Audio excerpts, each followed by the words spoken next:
Alright, sup nerds, in this video, we're going to look over the differences between a microprocessor and a microcontroller. Quick definition of microprocessor is a CPU package in a single integrated circuit, and then a microcontroller is an integrated circuit, a single chip computer that is programmed to do a specific task. So up here I wrote you can think of a microprocessor as your computer. So like when you think of processor, you would think i7, i5, more recently i9s, and then your microcontroller is what controls your computer, right? So you have your keyboard, your mouse, stuff like that. So when you think microprocessor, think of something expensive and like big, like your, I don't know, Xbox or Switch, right? Your microcontroller, literally you have controllers to control it. So if you're playing, I don't know, some crappy game like Fortnite and you die early and you rage, if you throw your computer or your Xbox out the window, it's going to be expensive to replace that, right? That's your microprocessor. If you chuck your controller across the room, it's going to be pretty cheap to replace that relative to your Xbox or your computer, right? So we're going to write down here that a microprocessor is expensive and your microcontroller is relatively cheap. This is like relative to each other, right? Your microprocessor, so your Xbox or your computer can do way more tasks than your controllers, right? So it's more complex, and think of it like so if it's more complex, it's more advanced, it operates faster, right? So this is going to be cost. We can put here that it's like your operation, so like it's speed, so it's speed. We can say that it's fast, and this is slow. Again, these are relative to each other.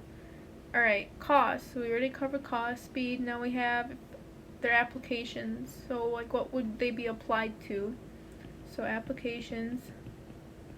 So here we can write your computer and then a laptop. Or actually it's better write desktop or your PC, personal computer, and your laptop. And then here we can write, I don't know, a camera, except now more recently these cameras are becoming more advanced. It's literally a computer and a camera. And then keyboard, and then your mouse,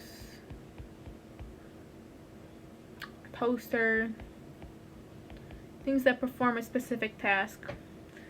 So, and then the last thing that you can cover is external parts. So your computer, right? You can attach a mouse to it, your keyboard, your monitor, your camera. For all you expensive people or your rich people, you get expensive VRs. So it's gonna have a lot of external parts, right? So I'm gonna put many here. And now your controller is like your keyboard or things like that. Like you can put custom keys on it, like your annoying mechanical keyboards, your little stupid switches you have on there that are so loud.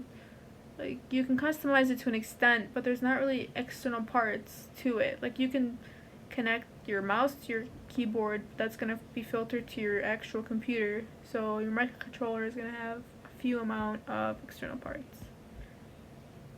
So yeah, that's it. That's the differences. So, and then another question asks the main components of a microprocessor. So your main components, the first one you're going to have is your ALU. Don't ask me what that stands for because I have no idea. Number 2, you have your registers. 3, you have memory. And then 4, I can't remember it. I'm going to go back to that. Number 5, you're going to have your inputs and your outputs. And number 6, you're going to have your hard drive.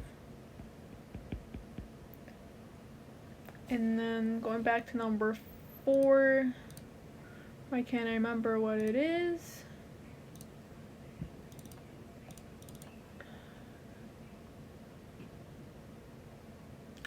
Your control unit. That's what. And then ALU stands for arithmetic logic unit. So yeah, that's it.